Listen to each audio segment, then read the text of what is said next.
So here is my best attempt at a video to show you how I sew the pointy point on my Sahaara bra. Here we have 2 layers of sheer cup lining, one on top of the other, and then I'm going to lay out my top fabric on top of that and pin it all together. The 3 layers now all pinned together and it looks like this, and they're all just stacked up on top of each other. Now I'm going to put it on the machine and I'm going to line up my machine so the edge of my presser foot is in line with this edge here, and I'll just show you that.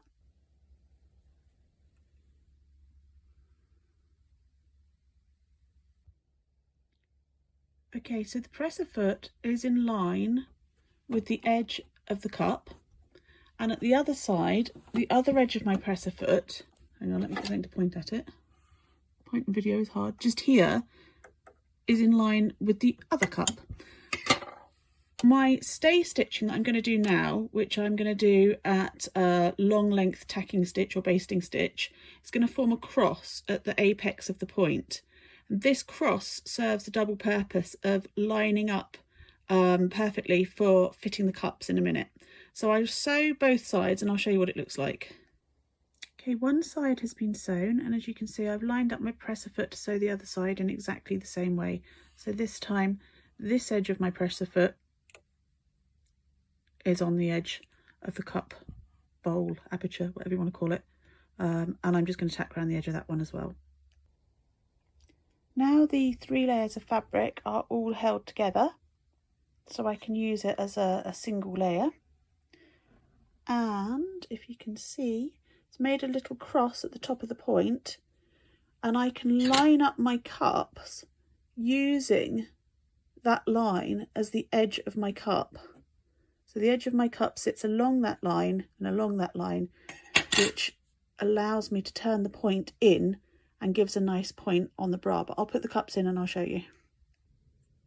Just quickly, to stabilise my cup pieces, I use this translucent organza ribbon that's just, you know, from craft shops, because I find that it's nice and stable, but it's not as bulky as using a tape or 3-ply of sheer cup lining.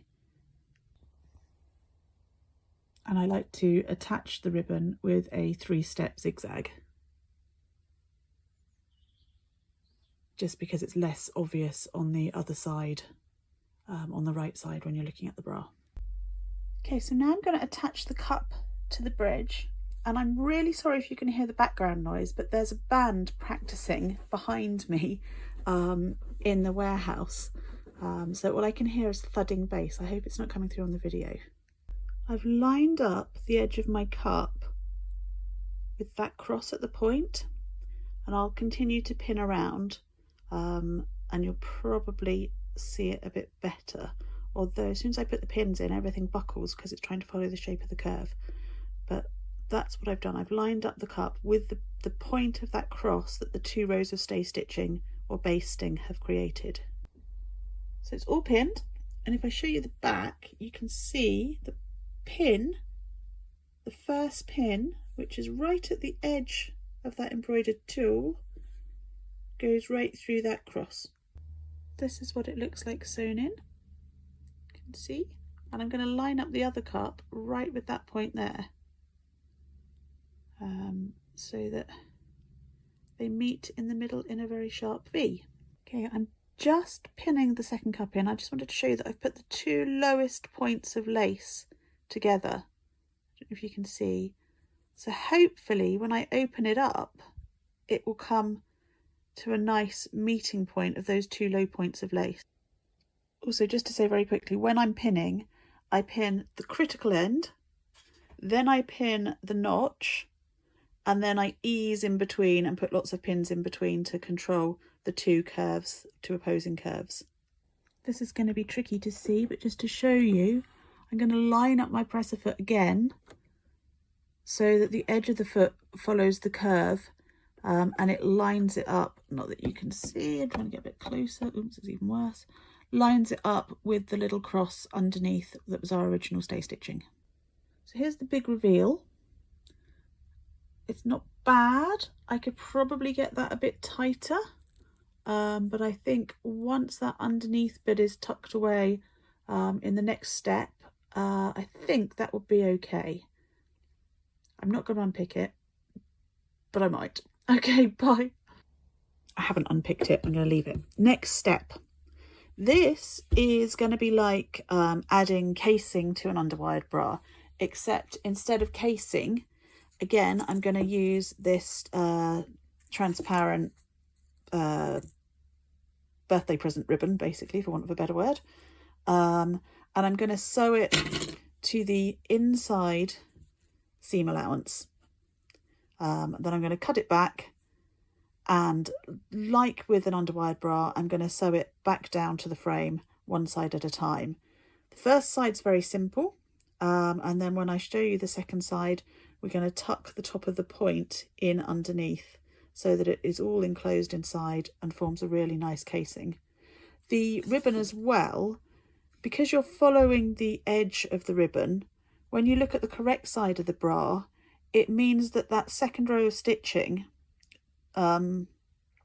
is really consistent in the distance away from the cup seam edge, because you're following a set width. So without that, I tend to sometimes go a little bit off track, and some of my stitching is far away from the cup edge and some of it gets a little bit too close, almost stitching in the ditch.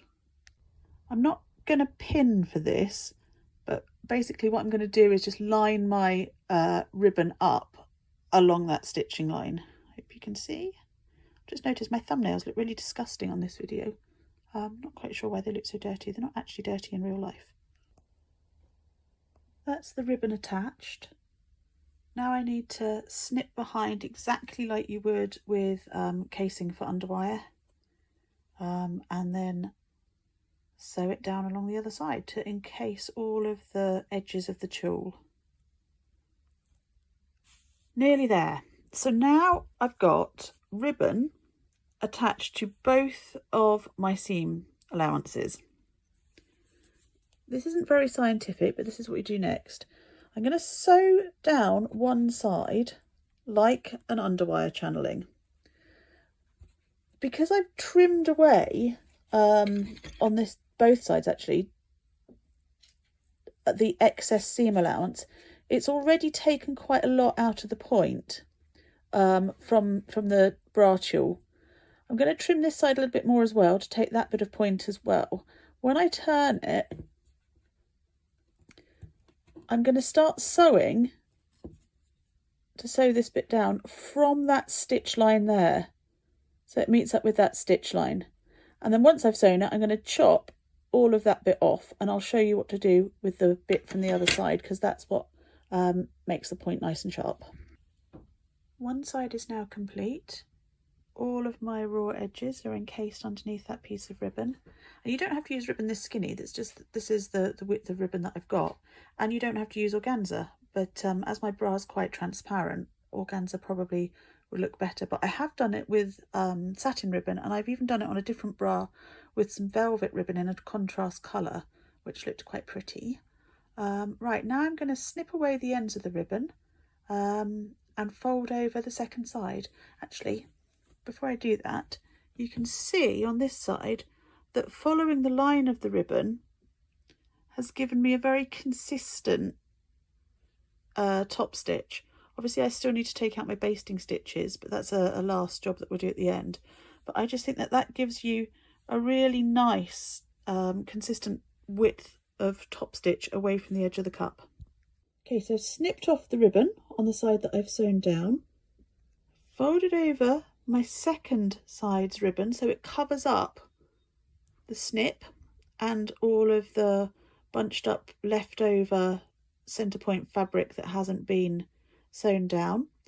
What I'm going to do is I'm going to cut this ribbon diagonally, and I'll show you how to do that, and then I'm going to fold it down underneath as well, and that just takes care of all these fluffy edges underneath. So you need to snip a long diagonal like that.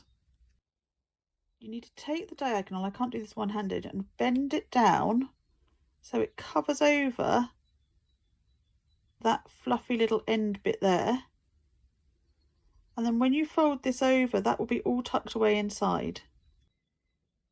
I've just put a pin in so that I can show you that diagonal bit is folded over and it's covering up all of that fluff from where we've cut the tulle and the little last bit of the point that was from the original frame, you know, before we'd sewn anything on. Then I'm going to sew it down like that, obviously tucking my little diagonal tail in a bit better, and it will enclose all of the yucky mess at the front. There'll be no loose stitches, no raw edges or little bits of fraying tape anywhere. All you need to do now is pull out your basting stitches and you get a point that looks like that.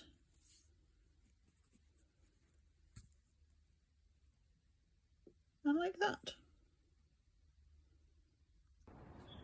So this bra doesn't have any elastics on it yet or a back band or anything, but hopefully when it's done the point will look something like that, and then all that remains for me is to decide whether I keep it like that or whether I add a little bow to it. I don't know, I can't decide.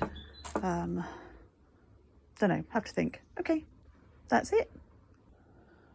One more thing I just thought of, the technique for stitching and cutting the ribbon on the diagonal like that actually is probably better explained if you have Evie Lalouve's Marie panties. It's how she attaches the elastic where the gusset meets the back lace part of the pants.